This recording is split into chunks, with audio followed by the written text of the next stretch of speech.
কুড়িগ্রামে ইসলামী ছাত্র আন্দোলন বাংলাদেশের আয়োজনে অনুষ্ঠিত হয়েছে এক বর্ণাঢ্য থানা প্রতিনিধি সভা। সোমবার ২৬ মে কুড়িগ্রাম সদর উপজেলা মডেল মসজিদ অডিটোরিয়ামে অনুষ্ঠিত এই সভায় জেলার বিভিন্ন থানা ও শাখার নেতাকর্মীরা স্বতঃস্ফূর্তভাবে অংশগ্রহণ করেন। সভায় সভাপতিত্ব করেন ইসলামী ছাত্র আন্দোলন বাংলাদেশ কুড়িগ্রাম জেলা শাখার সভাপতি মোহাম্মদ কাজীউল ইসলাম। বিগত সময়ে যারা দায়িত্ব পালন করেছেন তাদের ত্যাগের কথা শুনলাম, শেয়ার করলেন। আমাদের কাছে শেয়ার করার অর্থ এটাই, আমরা বুঝলাম যে আমরা এখন যে উপযোগী সময়, এই সময়টা তখন ছিল না। প্রধান অতিথি হিসেবে উপস্থিত ছিলেন সংগঠনের কেন্দ্রীয় সেক্রেটারি জেনারেল শেখ মাহবুবুর রহমান নাহিয়ান। হিম্মত থাকতে হবে, হিম্মতে খুলুস। আজকে আপনারা জানেন 4 আগস্ট 5 আগস্ট আমাদের শায়েখরা তারা কারফিউ ভেঙে বন্দুকের মুখে তারা রাজপথে নেমে এসেছেন, আপনারা জানেন না?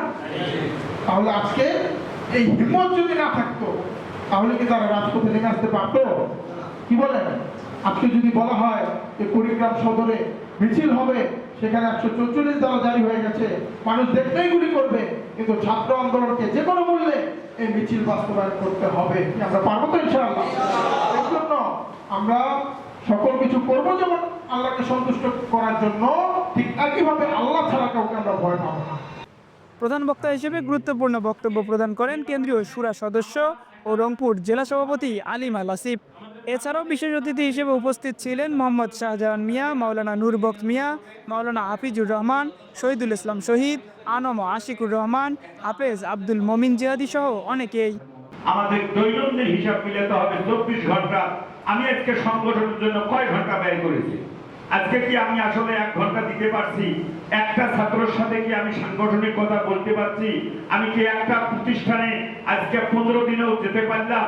এই হিসাবটা নিজের কাছেই আমাদের মিলাতে হবে। সামনে ইনশাআল্লাহ আমাদের জন্য সুদিন অপেক্ষা করছে। আমাদের আমিরুল মুজাহিদিন বলছে যে পর্যায়ে আমাদের অবস্থান, এই হাত পাখাকে পাশ কাটিয়ে সামনের দিনে কেউ ক্ষমতায় যেতে পারবে না ইনশাআল্লাহ। সুতরাং এই ক্ষেত্রে ছাত্রদের ভূমিকা সবথেকে বড় ভূমিকা। আব্দুল্লাহ আল আমিন, নিউজ ডেস্ক, তৃণমূল।